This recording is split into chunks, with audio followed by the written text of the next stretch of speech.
Hello বন্ধুরা, কেমন আছেন? আশা করি সবাই ভালো আছেন। বন্ধুরা, বগুড়ার শেরপুরে আগুনে পুড়ে ছাই 2 ব্যবসা প্রতিষ্ঠান, এরকম একটা বড় আপডেট আমাদের সামনে আসছে।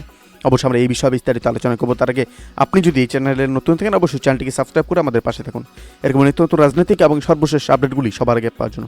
বন্ধুরা, বগুড়ার শেরপুরে আগুনে পুড়ে 2টি ব্যবসা প্রতিষ্ঠান ছাই হয়ে গেছে। বৃহস্পতিবার সকাল 8:30টার দিকে ঢাকা বগুড়া মহাসড়ক সংলগ্ন উপজেলার শাহবগেন্দি ইউনিয়নের হামছায়াপুর কাঁঠালতলা এলাকায় ওই অগ্নিকাণ্ডের ঘটনা ঘটে। আগুনে ভস্মীভূত হওয়া ব্যবসা প্রতিষ্ঠানের মধ্যে একটি বগুড়া সদর ইউনিয়নের ফুলবাড়ি গ্রামের মৃত জমির উদ্দিনের ছেলে আব্দুল কালারের মালিকাধীন মোটর গ্যারেজ এবং অপরটি শেরপুরের পৌর শহরের উত্তর শাহপাড়া এলাকার নিতাইচন্দ্র দাসের ছেলে শ্রী সুমন কুমার দাসের মালিকাধীন সুমন কাচঘর। প্রতিষ্ঠানগুলোতে ট্রাক এবং বাস, গাড়ি, গদি, কাঠসহ বিভিন্ন সামগ্রী উপস্থিত ছিল।